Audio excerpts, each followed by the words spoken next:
So hi hello friends, ఈరోజు అయితే evening అయింది అండ్ ఈవినింగ్ చూసిండ్రు కదా వర్షం అయితే వస్తుంది. సో లైట్గా వస్తుంది, మీకు కంటికి కనిపిస్తుందో లేదో నాకైతే కనిపించలేదు, కాకపోతే వర్షం వస్తుంది లైట్గా. సో మీరు కిందనైతే చూడొచ్చు వర్షం వస్తుంది అనేది. సో ఏదో ఇట్లా చినుకులు అయితే పడ్డాయి. నేను నిన్న కరెంట్ పోవాలని కోరుకున్నాను, కాకపోతే ఇట్లా పోయి ఇట్లా వచ్చేసింది. సో అట్లా వచ్చేసింది. సో అంటే ఒక కొన్ని 5 days 4 days అట్లా అయిన తర్వాత వర్షం వచ్చిందంటే మట్టి వాసన అయితే సూపర్ వస్తుంది. నేను ప్రతిసారి మట్టి అని ఎందుకు చెప్తున్నానంటే దాన్ని స్మెల్ ఆ ఫీలింగ్ అయితే చాలా అంటే చాలా సంతోషంగా చాలా హ్యాపీగా ఉంటుంది. నాకు ఈయనే మట్టి వాసన పీల్చుకుంటూ బతకాలనిపిస్తుంది. ఊకుకేనైతే మట్టి వాసన అయితే రాదు కదా ఫ్రెండ్స్, అందుకని చెప్పి ఇంకా మన వల్లనైతే అయితే లేదు మట్టి వాసన పీల్చుకోవడం అనేది. సో లైట్గా వస్తుంది, చాలా వస్తే బాగుంటుంది.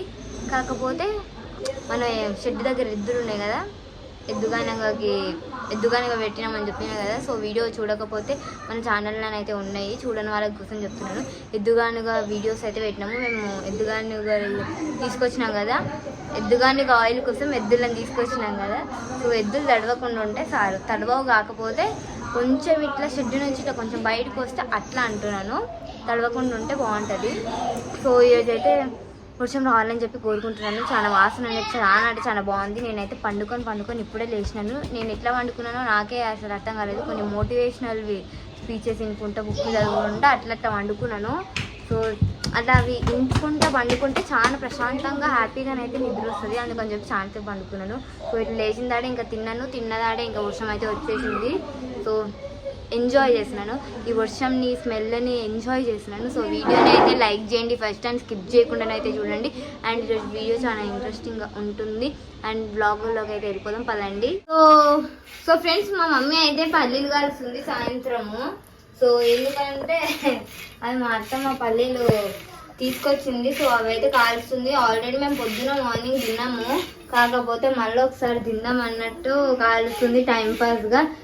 సో ఉడకబెట్టుకుని తినాలని అనుకున్నాము, కాకపోతే ఇంకా కాల్చుకుందాంలే, ఉడకబెట్టుకునే టైం అయితే చాలా అవుతుంది కదా, అదే కాల్చుకోవాలంటే ఇక పెంకు మీద వేసేసి అట్లా 5 నిమిషాలు వేసేస్తే అయిపోతుంది. స్టవ్ పెద్ద పెట్టి ఫాస్ట్గా కాల్చుతాయి. ఫ్రెండ్స్ చూస్తున్నారు కదా, మా మమ్మీ అసలు స్పూన్ ఏదో ఒకటి పట్టుకొని కలపకుండా అసలు చేతితో అయితే కలుపుతుందంటే ఇట్లా ఫ్రై చేస్తుంది,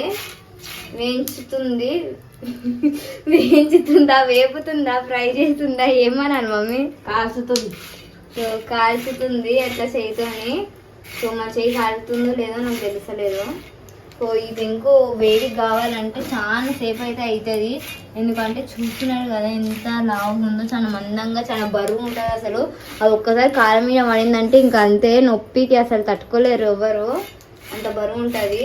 ఫ్రెండ్స్ ఈరోజు బ్లాగ్ అయితే ఇది. అండ్ నేను ఎందుకు ఇంత తక్కువ లెంత్ పెడుతున్నానంటే మీరు చూస్తా అంటే నేను వీడియో లెంత్ అయితే పెంచుతాను, అండ్ కొంచెం తక్కువ వ్యూస్ అయితే వస్తున్నాయి కాబట్టి వీడియో లెంత్ తగ్గిస్తున్నాను. మీరు చూస్తా, మీరు సపోర్ట్ చేస్తా అంటే నేను వీడియో లెంత్ అయితే పెడతాను, ఎక్కువ వీడియోస్ అయితే చేశాను. సో నేను వీడియో లెంత్ పెంచాలంటే అది మీ చేతిలోనే ఉంది, కాబట్టి నేను ఇంత తక్కువ లెంత్ వీడియోస్ అయితే పెడుతున్నాను. సో ప్లీజ్ ఛానల్ని సబ్స్క్రైబ్ చేసుకోండి, వీడియోని లైక్ చేయండి అండ్ కంప్లీట్గా చూసిననైతే అనుకుంటున్నాను. మళ్ళీ నెక్స్ట్ వీడియోలో కలుసుకుందాం. అప్పటి వరకు బాయ్.